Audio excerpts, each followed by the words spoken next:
संघ प्रमुख मोहन भागवत ने विजन फॉर विकसित भारत 2024 का जब उद्घाटन किया, संबोधन किया, उस दौरान तो उन्होंने साफ तौर पे उस कार्यक्रम में कहा कि 4% जनसंख्या वाले देशों को भी अब 80% संसाधनों की जरूरत है। विकास तो हो रहा है, लेकिन पर्यावरण पर उसका किस तरह से असर पड़ रहा है, और ये एक बहुत चिंता का विषय है जिस पर सब कुछ सोचने की जरूरत है। क्या कहा है, सुनिए।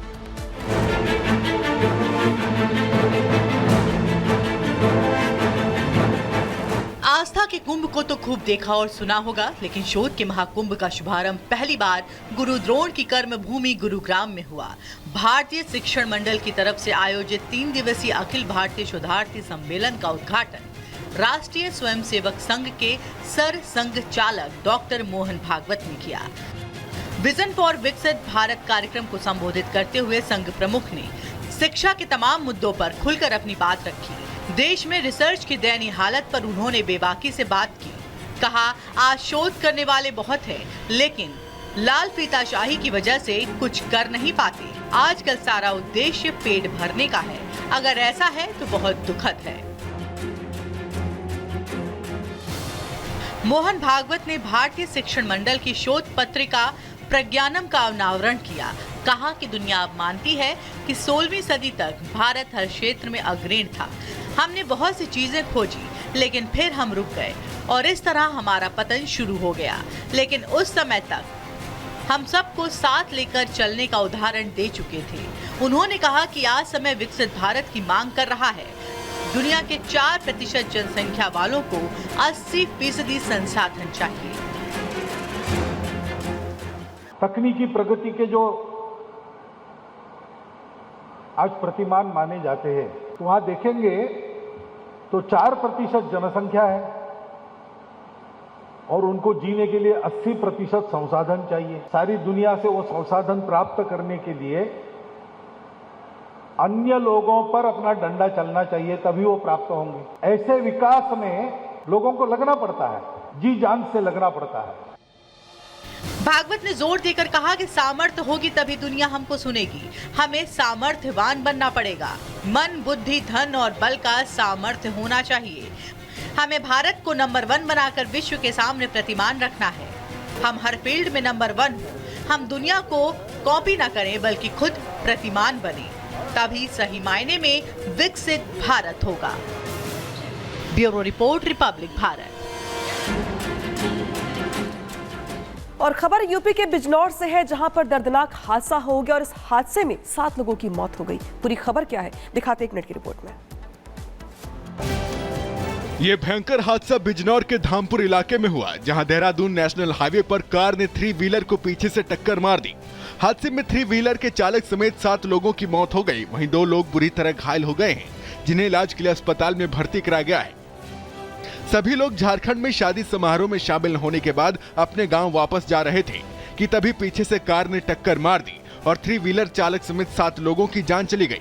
वहीं कार सवार 2 लोग भी घायल हैं। सूचना मिलते ही स्थानीय पुलिस घटनास्थल पर पहुंची। टेम्पो में सवार लोग मुरादाबाद रेलवे स्टेशन से टेम्पो में बैठकर धामपुर आ रहे थे। मृतकों में 6 लोग एक ही परिवार के बताए जा रहे हैं।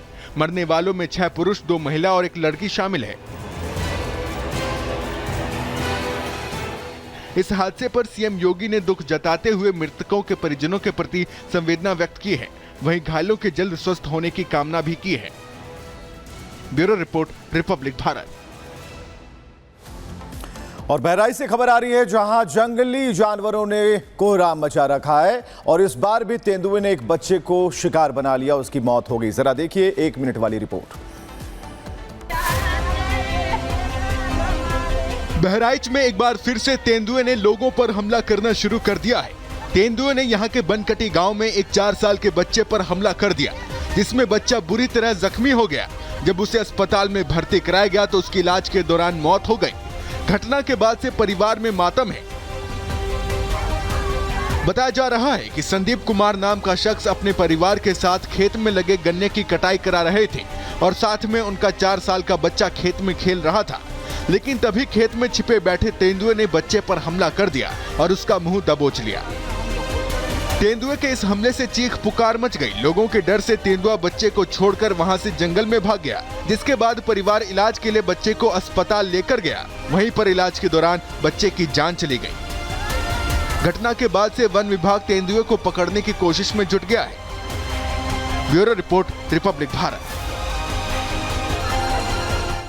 और बात अगली खबर की करते हैं। ड्रग्स के खिलाफ एनसीबी की मुहिम जारी है। दिल्ली से लेकर गुजरात तक लगातार एक्शन तेज है। ड्रग्स की बड़ी खेप पकड़ी गई है। इससे जुड़ी रिपोर्ट दिखाते हैं।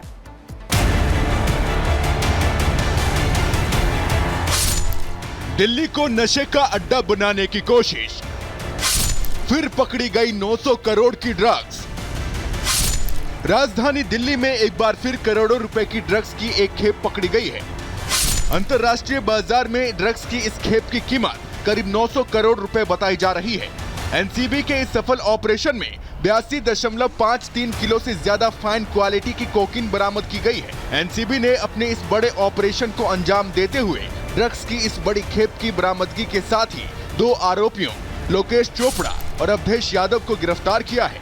जानकारी के मुताबिक कोकीन की खेप दिल्ली से ऑस्ट्रेलिया भेजी जा रही थी। कोकीन की ये बड़ी खेप अहमदाबाद और सोनीपत से दिल्ली लाई गई थी। कोकीन की अब तक की लैंड बेस्ड सबसे बड़ी बरामदगी है। बताया जा रहा है कि इस ड्रग्स रैकेट का मास्टरमाइंड दुबई में बैठा है और वो दिल्ली का बड़ा हवाला कारोबारी है।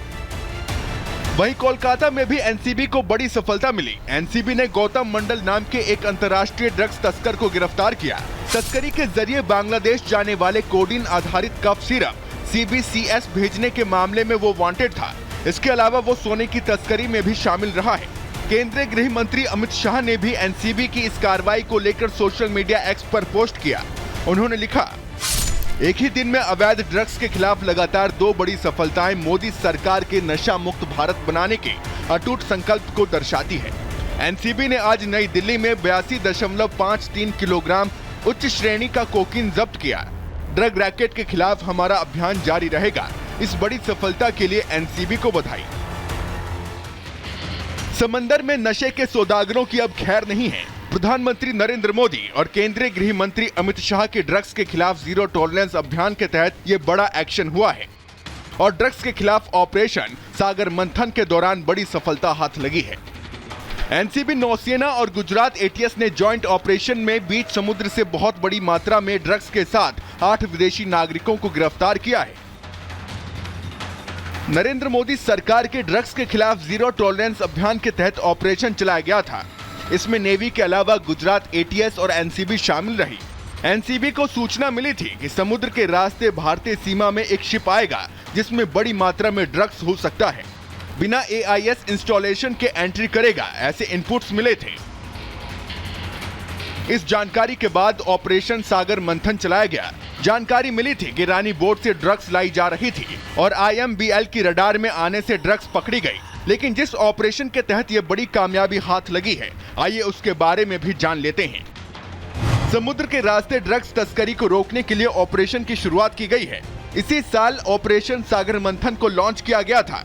नेवी के अलावा गुजरात एटीएस और एनसीबी भी इस टीम का हिस्सा है।